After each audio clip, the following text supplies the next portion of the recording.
twifashishije abeza isi yagize kandi tukifashisha n'abeza isi gifite na n'ubu ngubu. Buri munsi twiga ijambo ryahindura ubuzima, tukiga inama y'umunsi dukoresheje amwe mu magambo yavuzwe n'abo bantu beza isi ifite n'abo yagize. Mu nyemerero uyu munsi inama y'umunsi tuyigishwe n'amagambo yavuzwe na Perezida Paul Kagame, President of Rwanda, Perezida w'igihugu cy'u Rwanda. Mbere yuko tureba amwe mu magambo yavuzwe na Perezida Paul Kagame, mu nyemerero turebe muri makeya amateka yaranze Perezida Paul Kagame. Duhereye mu mavuko ye kugeza n'uyu munsi ari perezida. Amavuko n'ubuto bwa Perezida Paul Kagame yavutse kuwa 23 Ukwakira 1957 mu cyahoze ari Gitarama mu Rwanda. Mu myaka y'1960 we n'umuryango we bahungiye muri Uganda kubera ubwicanyi n'ivangura ryari mu Rwanda icyo gihe. Perezida Paul Kagame ndetse n'umuryango we bari muri Uganda ubwo Perezida Paul Kagame yakuze ari impunzi, ahakura ishyaka ryo kurwanira uburenganzira n'icyubahiro cy'Abanyarwanda. Ubuzima bwa gisirikare Paul Kagame rero yahise abujyamo abugiriyemo mu gisirikare cya Uganda. Yinjiye mu gisirikare cya Uganda National Resistance Army mu ntambara yo guhirika ubutegetsi bwa Milton Obote. Yagize uruhare rukomeye mu gutera inkunga no kuyobora urugamba rwa FPR Inkotanyi kuva mu 1990 rugamije kugarura impunzi mu Rwanda no guca ivangura. Intambara yo guhagarika jenoside yakorewe Abatutsi mu 1994, Kagame yayoboye ingabo za FPR zafashe igihugu zihagarika genocide. Nyuma y'ayo mateka mabi yahise aba vice perezida w'igihugu cy'u Rwanda, arangije anaba minisitiri w'ingabo kuva mu 1994 kugeza mu mwaka w'2000, ariko byarangiye abaye perezida w'u Rwanda. Mu mwaka w'2000 yabaye perezida w'u Rwanda asimbura Pasiteri Bizimungu. Yatoranyijwe inshuro nyinshi mu matora ya 2003, mu matora ya 2010, mu matora ya 2017 yegukana amajwi menshi cyane ku mpuzandengo yo hejuru cyane. Yashimangiye politike yo kwigira, kurwanya ruswa no guteza imbere ikoranabuhanga ndetse n'iterambere ry'ubukungu. Aya ngaya ni amwe mu mateka yaranze Perezida Paul Kagame. Ariko umwirondoro n'icyizere se kibigenda gute?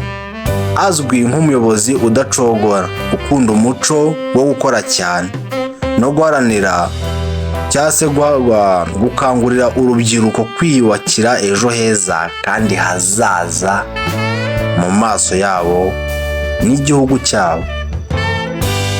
Yashimangijwe ku rwego mpuzamahanga kubera iterambere ryihuse u Rwanda rwagezeho mu bukungu no mu mibereho myiza y'abaturage.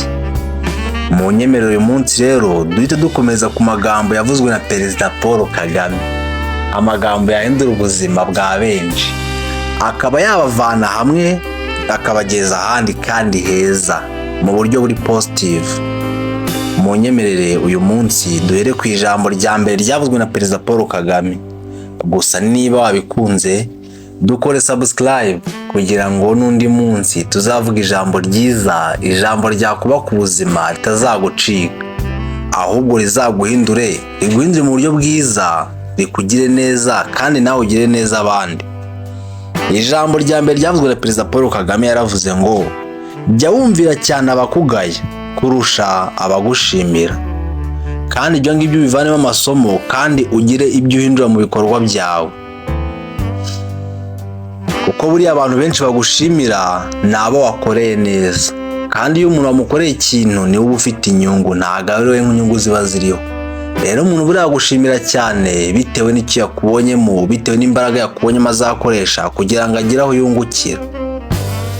akwigisha umuco we, agatwara umuco wawe ukibagirwa. Ariko buriya abakugaye, ntabwo umuntu yaba ari umubyeyi wawe ngo nukora nabi ngo abigushimire, ahubwo arakugaya nk'umubyeyi wawe.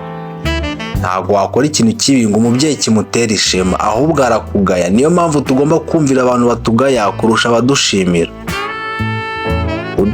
Udakangurira kwakira inama no kwikosora aho bikenewe, aho ngaho bishobora kumusubiza inyuma. Reka twihute turebe ijambo rya kabiri ryavuzwe na Perezida Paul Kagame. Gusa nta kabuza nimba wabikunze wadukora subscribe.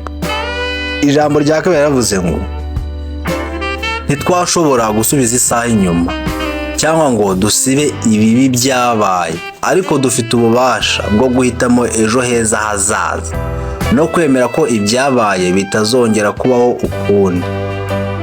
Ubutumwa bwo kureba imbere no guharanira ko amateka mabi atazasubira. Buriya umuntu saa sita ashobora gukora nabi bikagera saa saba agatangira kwicuza. Ariko se kuki utaharanira yuko ibyo byabaye saa sita noneho bigera saa munani ahubwo wubatse amateka meza asimbura bimwe byabaye saa sita? Niyo mpamvu twe dufite controle ku hacu hazaza, ariko aharangiye tugomba kwigiramo isomo kugira ngo ahazaza tubashe kubaka neza. Mu nyemere twikomereze ku ijambo rya gatatu ryavuzwe na Perezida Paul Kagame, Perezida w'u Rwanda, Perezida ufite igikundiro kidashidikanywaho na benshi. Perezida Paul Kagame yaravuze ngo inkuru ya Afurika yanditswe n'abandi. Tugomba kwiyumvamo ibibazo byacu n'ibisubizo byacu, tukandika inkuru yacu, ntitwemereye ko ya nkuru batwanditseho ari ikomeza kuturanga. Gutinyuka kwandika ejo hawe no kuba nyiri icyerekezo cyawe nibyo biranga umugabo cyangwa se biranga uwishoboye wigize. Inkuru ya Afurika yanditswe n'abandi, bayandika uko bashaka, barayipfoye. Ariko se kuki twebwe twakomeza kwemera ibyo batwanditseho, ibyo batuvuzeho nabi, bikatugenga bikagena abo turi bo? Twebwe ubwacu tugomba guhaguruka tukandika amateka yacu, tukandika ibyiza byacu, tukerekana imbaraga zacu, kandi tugakora cyane kugira twerekane yuko dufite ubuhangange ndasubirwaho. Mu nyemerere dukomeze ku ijambo rya kane mu magambo meza yavuzwe na Perezida Paul Kagame yahindura umuntu. Yaravuze ngo ntihagire utekereza ko umuntu wihuta guhinduka no kwemera kuganira ari intege nke cyangwa kugurisha umutima wapi. Ahubwo ni ukwerekana ko ubuhanga n'imbaraga bishobora kugaragarira mu kwicisha bugufi no kugira neza abandi bantu. Perezida Paul Kagame mu gituma abaturage bamukunda nuko aganira nabo, akicisha bugufi, akumva ibibazo byabo, akabarenganura, akabe nabyo bituma iterambere ry'abaturage byihuta ku buryo budasanzwe, ku muvuduko udasanzwe. Mu nyemerere amwe mu magambo yavuzwe na Perezida Paul Kagame twavanamo inama y'umunsi, turisoreze ku ijambo rya nyuma ryo rya gatanu. Yavuze ngo ntitugomba gutegereza ko isi dukorera, ahubwo twebwe tugomba kwikorera ubwacu. Gusaba abantu kuba inyuma y'ibikorwa byacu cyangwa se kwigira, ibyo ntago ari ngombwa. Isi igiye iguhindura mubi, ariko witegereza yuko isi guhindura, ahubwo weho ihindura ubwawe. Wihindure, wihe ishusho ushaka. Ubu rero ko umuntu ashatse kurakara, niyo ashatse guhisha ibibazo akishima, arishima, kandi nta wamusoma yuko imbere afitemo ibibazo. Ariko we wenyine niwe uzi ukuri kwe, niwe uzi ibyo yakora kugira ngo ahinduke. Aya magambo yose mumfashe tuyakubiremo ahangaha. Imbaraga zo gufata icyemezo no gukura nibyo biranga umuntu w'umugabo, umuntu uzi ahava n'umuntu uzi aho ashaka kugera. Perezida Paul Kagame yaravuze ngo kwigira no kwihagararaho mu buzima nibyo biranga umuntu nyamuntu, umuntu muzima utekereza.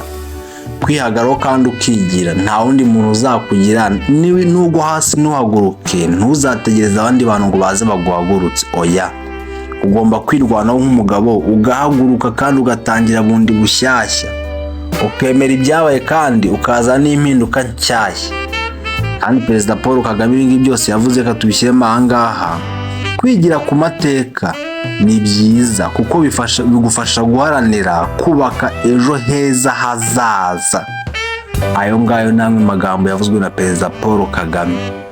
Iyi ngiyi yo ni inama y'umunsi. Inama y'umunsi ikuyemo ibintu byinshi. Twigiramo amagambo yahindura ubuzima, twigiramo amagambo ya motivation, amwe atera imbaraga abantu gukora cyane, bakava ahantu habi bakagera ahantu heza.